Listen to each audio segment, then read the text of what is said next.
दोस्तों ये मामला भोपाल के अशोका गार्डन इलाके का है, जहां पर बीते 20 अक्टूबर 2023 को एक फ्लैट में एक अधेड़ उम्र की औरत की लाश मिलती है। उसी इलाके के एक बाशिंदे ने पुलिस को खबर कर दी और पुलिस जल्दी तुरंत वहां पर पहुंचती है और उस फ्लैट का मुआयना करने लगती है। वहां पर पुलिस को एक लाश बरामद होती है जो अधेड़ उम्र की औरत की थी, जिसका नाम शाहीन था। अब पुलिस जो है उस लाश को पोस्टमार्टम के लिए भेज देती है और पूछताछ और तफ्तीश करने लगती है। और पूछताछ में ये पता लगता है कि जो शाहीन नाम की ये औरत थी वहां पर रह के देह व्यापार करती थी और काफ़ी समय से उसका धंधा चल रहा था। उसके साथ एक लिविंग में शाहरुख खान नाम का लड़का रहता था। कहने को तो शाहरुख खान उसका दामाद था। शाहरुख खान की जो बीवी थी शबनम, वो शाहीन की बेटी थी और कुछ साल पहले ही शाहरुख खान की शादी शबनम से हुई थी। दोनों के बीच जो है अच्छा खासा रिलेशनशिप था शबनम के और शाहरुख के बीच। लेकिन कहा जाता है ना कि आमतौर पर कुछ दिन तक तो ठीक ठाक चलता है, लेकिन कुछ रिश्तों में कुछ दिनों के बाद खटास पैदा हो जाती है और ये खटास किसी न किसी कारणवश हो ही जाती है। शाहरुख खान और शबनम के बीच की जो दूरियां है वो शबनम की मां शाहीन की वजह से हुई थी, क्योंकि शाहीन का जो दिल है वो शाहरुख खान पर आ गया था और उससे वो मोहब्बत करने लगी थी। अब ये दोनों एक दूसरे से मोहब्बत करने लगे थे। अब मोहब्बत जब करने लगे थे तो मोहब्बत करते करते ये पता ही नहीं चलता कि जिस्मानी ताल्लुकात कब हो गए। दोनों के बीच अवैध संबंध हो गए, फिजिकल रिलेशन हो गए। अब ये दोनों छुप छुप कर मिलने लगे थे। लेकिन मामला इतना बढ़ जाता है कि इन दोनों के बारे में हर किसी को पता लग जाता है, हर एक रिश्तेदारी में पता लग जाता है। कोई भी इनके बीच में टांग अड़ाना नहीं चाहता है। शबनम ने अपनी माँ को और अपने हस्बैंड को समझाने की पूरी कोशिश की, लेकिन दोनों समझने को तैयार ही नहीं थे। यहाँ तक कि शाहरुख खान ने ये तक कह दिया कि मैं आपकी माँ को नहीं छोड़ सकता हूँ, अगर आपको जाना है तो आप चली जाइए। शबनम की उसने एक ना मानी और शबनम जब काफ़ी ज़्यादा परेशान हो गई तो वो अपने नाना के यहाँ रहने के लिए चली जाती है। अब इस बात का ढिंडोरा जो है वो आस पड़ोस के एरिया में भी पता लग जाता है, रिश्तेदारों में भी पता लग जाता है।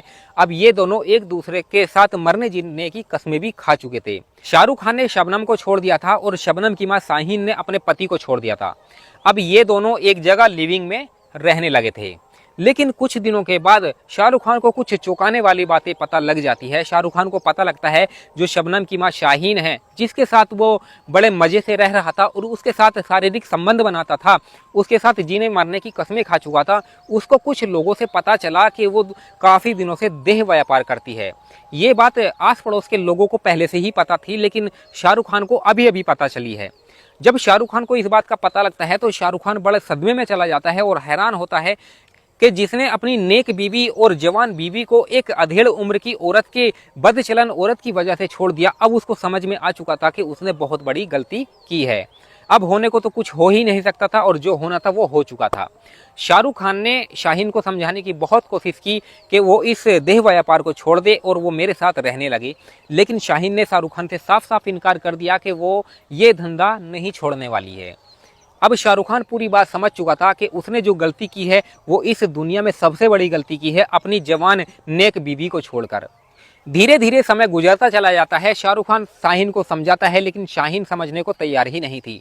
अब बात आती है 20 अक्टूबर की, जब शाहरुख खान शाहीन के घर पे आता है और उसको समझाता है तो शाहीन जो है वो समझने को तैयार नहीं थी। दोनों में बहस होने लगती है और हाथापाई भी होने लगती है। लेकिन पास में रखा चाकू जो है वो शाहरुख खान उठाता है और शाहीन का गला वहीं पर रेत कर उसकी बेरहमी से हत्या कर देता है और आनन फानन में वहां पर भाग जाता है। शाहरुख खान ने इस बात का जो पता वो अपने दोस्त को दे दिया था और उसके दोस्त की वजह से ही पुलिस को भी इस बात की जानकारी मिली थी। तो शाहरुख खान का जो दोस्त था उसने पुलिस को पूरी बात बता दी थी कि फला फला जगह पर यहाँ पर एक मर्डर हुआ है, यहाँ पर एक खून हुआ है। तो पुलिस जब वहाँ पर पहुँचती है और मुआयना करती है तो जो वो औरत होती है वो शाहीन नाम की औरत होती है और पहले से ही देह व्यापार का धंधा चलाती है। पुलिस ने इसके बारे में पहले ही पता कर लिया था। अब पुलिस जो है शाहीन की बॉडी को जो है पोस्टमार्टम के लिए भेज देती है और पूछताछ शुरू कर देती है। अब पुलिस के सामने ये सबसे बड़ी चुनौती थी कि जो शाहरुख खान था उसकी तलाश करना बहुत बड़ी चुनौती थी पुलिस के सामने। तो लोगों से पूछताछ करना शुरू कर दिया शाहरुख खान के बारे में। जहाँ जहाँ पर वो रहता था वहाँ पर रेड मारनी भी शुरू कर दी थी, लेकिन शाहरुख खान का अभी तक पता नहीं लग पाया था। अब दोस्तों आप मुझे कमेंट में ये बताइए कि जो शाहीन थी उसने ही अपनी बेटी का घर उजाड़ा था, क्या जानबूझकर उसने ये सब किया था, या शाहरुख खान शाहीन के पीछे था?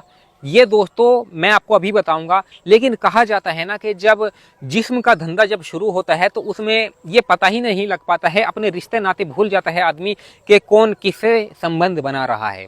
और इस केस में ही कुछ ऐसा हुआ। शाहरुख खान जो है वो शाहीन का दामाद था और उसने अपनी सास के बारे में ऐसा सोचा भी नहीं था कि वो उसके साथ ऐसा कर पाएगा, लेकिन दोनों के बीच फिजिकल रिलेशन बन चुके थे। शाहरुख खान भी नहीं समझ पा रहा था कि आखिर जो मामला है, उसने अपनी सास के साथ जो किया था, अपनी बीवी को, जवान बीवी को छोड़ दिया था, क्या ये गलत था या फिर सही था। अब इस बात का जो पता है वो पुलिस छानबीन कर रही थी कि जो दोनों के बीच में दूरियां हुई थी वो क्या शाहीन की वजह से हुई थी या फिर शबनम की वजह से हुई थी।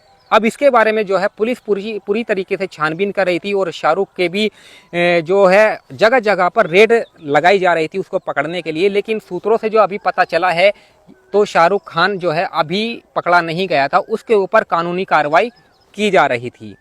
तो रिश्तों को तार तार करने वाली शाहीन जो है वो अब इस दुनिया में नहीं है। उसने जो गुनाह किया था उसकी सज़ा शाहरुख खान ने उसे दे दी थी, लेकिन शाहरुख खान ने जो गुनाह किया था उसकी सज़ा उसे अभी मिलनी बाकी थी और पुलिस उसका पीछा भी कर रही थी। बाकी दोस्तों जो पिछली वीडियो में, हमारी वीडियो में आप लोगों ने कमेंट किया था, उनकी जो लिस्ट है अभी हमारे पास आ चुकी है। तो अभी कुछ कमेंट कम है, इसीलिए इस वीडियो में मैं कमेंट नहीं पढ़ने वाला हूं। और मेरी आप लोगों से रिक्वेस्ट यही है कि इस वीडियो की कमेंट में आप ज़्यादा से ज़्यादा अपना नाम लिखें, ताकि अगली वीडियो में उनके नाम की घोषणा की जाएगी और आप लोगों को भी अच्छा लगेगा कि वाकई यहाँ पर नाम बोले जाते हैं, उनकी घोषणा की जाती है।